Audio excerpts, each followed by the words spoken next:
건조한 가을철, 나뭇잎처럼 우수수 떨어지는 머리카락 때문에 스트레스 받는 분들 많으시죠? 이 탈모의 원인은 무엇이고 어떻게 치료해야 할까요? 오늘 내 몸 보고서 시간에는 탈모와 관련 이야기를 나눠보겠습니다.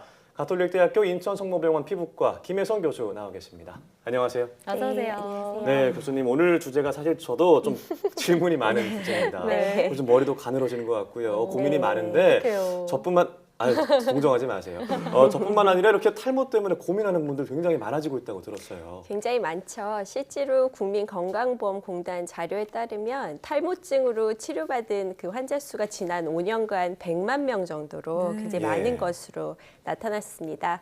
전체 환자 중 남성이 한 반수 정도 차지하고 있고요. 남녀 비율이 크게 차이가 나지 않고 20, 30대가 전체 반을 차지하는 것으로 그래요? 알려져 그렇게 있습니다. 많군요. 네. 아니 지금 방송 보시는 시청자분들 중에서도 내가 요새 탈모인가 하고 예. 긴가민가 하셨던 그렇죠. 분들 계셨을 것 네. 같거든요. 이 탈모의 정확한 기준이 있나요? 이제 탈모라는 거는 비정상적으로 털이 좀 많이 빠지거나 머리카락 자체가 좀 얇아져서 정상적으로 모발이 있어야 될 부위에 털이 꼭 없는 것처럼 횡한 예. 것처럼 보이는 상태입니다. 네.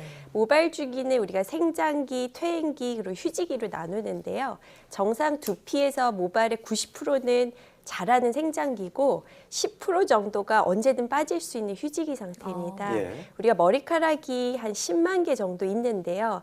정상인이 하루에서 5, 60개 정도는 빠질 수는 있는데 100개 이상 머리카락이 빠지면 우리가 탈모증을 의심을 해야 합니다.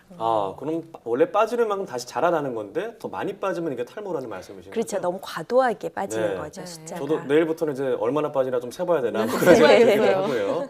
네, 그런데 탈모하면은 뭐 보통 원형 탈모 그리고 깊어지는 M자 탈모 이 정도로 알고 있는데 네. 어떤 종류가 있나요?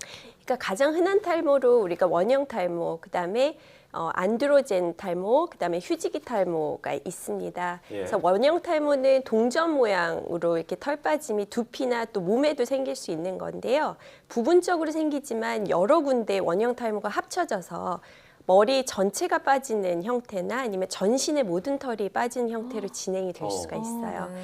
또 안드로젠 탈모증 같은 경우는 남자는 아비마선이 올라가는 그런 M자형, 예. 여자들은 아비마선은 보존이 되는데 이 정수리 아. 부분이 좀 휑해지는 특징이 있습니다.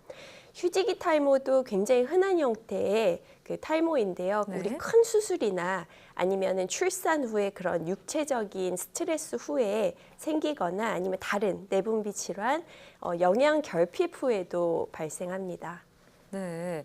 아니, 탈모의 종류에 대해 말씀을 해주셨는데 저는 사실 탈모가 중장년층 남성들이 좀 노화에 의한 일시적인 현상이다라고 생각을 했는데 그게 아니라 이 젊은 연령층 또 여성에게도 자주 나타난다고 하더라고요. 네, 맞습니다. 실제로 20, 30대 젊은 층에도 탈모가 확대되고 있는데요. 안드로젠 탈모증은 40, 50대에서 시작하는 경우가 많지만 원형 탈모나 출산 등과 관련된 휴지기 탈모는 어린이나 여성에서도 많이 보입니다. 탈모는 나이와 성별하고 관계없이 발생한다고 이해를 하면 좋은데요. 20, 30대뿐만 아니라 요즘은 초중고 학생들도 원형 탈모나 우리 강박적으로 머리를 뽑는 그런 발모벽 때문에 병원에 내원하는 경우가 상당히 많습니다. 네, 그렇군요. 자, 그럼 어떤 증상을 보일 때 내가 탈모인가 이렇게 의심해 볼 수 있을까요? 그러니까 우리 두피하고 모발이 보내는 탈모 신호로는 우리 미용실에서 머리 자르고서 예. 이렇게 막 머리카락이 가늘고 약하다는 그런 얘기를 들을 때 아니면 모발이 힘이 없어서 정수리 부위가 굉장히 좀 납작한 느낌이 들 때 가르마가 눈에 이렇게 확 뜨일 때 두피가 자주 이렇게 가렵거나 너무 기름진 그런 느낌이 많이 들 때 또 머리를 감고 났더니 그런 수채구멍에 머리카락이 너무 많이 보인다. 네. 예. 그럴 경우에는 이제 의심을 해보고 병원에 내원해서 정확하게 진단을 받아보는 게 좋을 것 같습니다. 네. 탈모 치료도 조기에 시작할수록 효과가 더 좋죠. 아무래도 좀 네. 그렇죠. 그러면 좀 이런 우리 몸이 보내는 신호들 놓치지 말아야겠네요. 네. 자, 그럼 도대체 탈모는 어떤 원인 때문에 발생하는 건가요? 네. 궁금해하시는 분들이 많은데요. 원형 탈모는 원인이 명확하지는 않지만 스트레스가 좀 악화 요인이 되는 경우가 좀 많고요. 네. 일반적으로 내 몸이 나를 공격하는, 내 모낭을 공격하는 국소적인 자가 면역 질환으로 보는 경우가 많아요.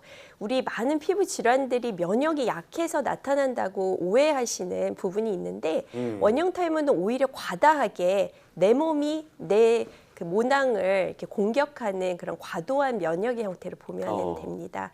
또 안드로젠 탈모증은 유전적인 요인이 가장 큰데요. 그렇군요. 이런 분들은 보통 가족력이 있는 경우가 많죠. 휴지기 탈모는 아까 말씀드렸듯이 수술이라든지 출산 같은 큰 스트레스 요인 아니면은 영양 그런 부족하고도 관련돼 있는 경우가 있습니다.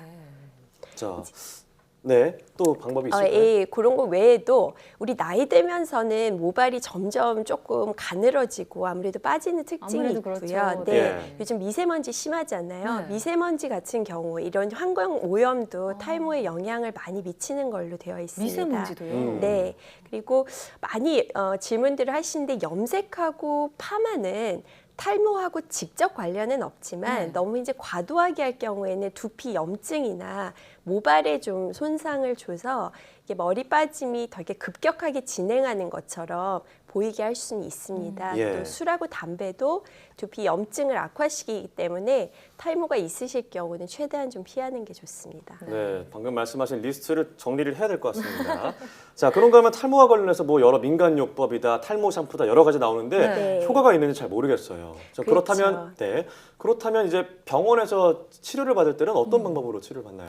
일단은 진단을 정확히 하는 게 좀 중요한데요. 내원을 하시면 일단 이게 병적인 탈모가 맞는지 또 어떤 형태의 탈모인지 진단을 먼저 하게 되고 원형 탈모의 경우는 아까 그런 자가 면역 질환들을 동반할 수가 있기 때문에 우리가 피 검사라든지 갑상샘 수치 또 자가 면역 항체 여부를 검사를 통해서 실시를 하게 되고 탈모 형태에 따라서 이렇게 모발 확대경이라든지 피부 조직 검사를 시행하는 경우가 있습니다. 네.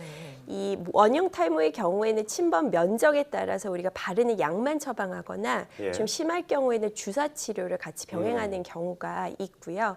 안드로젠 탈모는 남성 호르몬의 한 형태인 그 디하이드로 테스토스테론 때문에 발생을 하게 되는데요.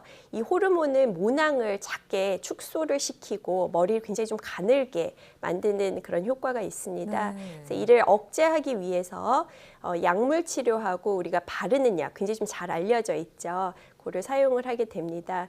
안드로젠 탈모증 치료는 결국에 머리가 본격적으로 빠지기 전에 그거를 최대한 늦추는 치료이기 때문에 일찍 치료를 시작하는 게 굉장히 중요하고요. 이미 탈모가 많이 진행된 경우에는 네. 모발 이식이나 저희가 이제 보조 가발이라든지 이제 그런 음. 제품을 사용하는 것을 추천합니다. 네. 휴지기 탈모 같은 경우에는 이제 경우에 따라서 그냥 경과만 관찰하는 경우가 있고요. 필요에 따라서 저희가 보조적으로 바르는 약을 사용하게 됩니다. 네, 어찌됐건 치료는 빠르면 빠를수록 좋다 그렇죠. 이런 네. 말씀인데요. 자, 유독 탈모에 대한 속설들이 많이 있길래 제가 몇 가지 준비를 좀 네. 해왔어요. 네. 첫 번째가 탈모약을 먹으면 성기능이 감퇴한다. 두 번째, 머리를 자주 감으면 탈모가 악화한다. 또 한 가지가 뭐 모자를 쓰면 탈모가 촉진된다. 이런 네. 얘기도 있고요. 그렇죠. 정말 맞는 말인가요? 네, 제일 많이 고민하시는 부분이 약을 먹으면 성기능 감퇴하지 않을까라 고민하시는 부분이 많아요. 네. 이거는 네. 잘못된 정보고요. 탈모 약이 굉장히 좀 드문 부작용으로 남성 기능 저하를 유발할 수는 있지만 100분의 1 정도 확률로 굉장히 낮고요. 혹 있더라도 약을 계속 복용을 하면 초기 3개월 정도 지나면서 서서히 없어진 경우가 많습니다. 네. 또 증상이 계속 지속될 경우에는 약을 끊으면 바로 남성 기능이 회복되기 때문에 네. 걱정을 하고 먹어보기 전에 그냥 안 먹을 필요는 없습니다. 예. 네, 또 우리 삭발하면 머리숱이 많아진다는 속설도 있는데요. 맞아요. 그것도 좀 네. 잘못된 속설이에요. 아, 그래요? 삭발을 해도 우리가 모낭의 수가 바뀌는 것은 아니기 때문에 삭발은 머리숱하고는 큰 관련은 없습니다. 또 우리 머리 자주 감으면 탈모가 심해진다는 그런 네. 느낌이 있잖아요.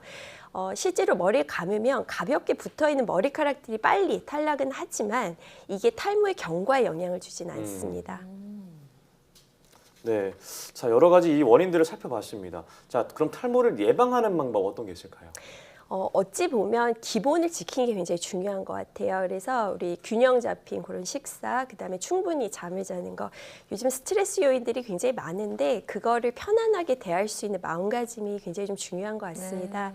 안드로젠 탈모증에 가족력이 있다면 이 부분은 유전적인 거기 때문에 예. 머리가 빠지는 그런 초기에 병원에 내원해서 우리가 공인된 치료를 먹는 약, 도포제를 빨리 시작하는 게 가장 확실한 방법입니다. 네, 아주 구체적인 예방법이 없다는 게 좀 안타깝긴 한데요. 네. 만약에 머리가 자라는 약이 발견이 된다면 정말 그야말로 대박이 나지 않을까. 그러게요. 네, 저도 노벨상을 구매할 것 받을 같다는 수 생각이 있겠죠. 듭니다. 네. 지금까지 카톨릭대학교 인천성모병원 피부과 김혜성 교수와 이야기 나눠봤습니다. 오늘 말씀 고맙습니다. 고맙습니다. 감사합니다.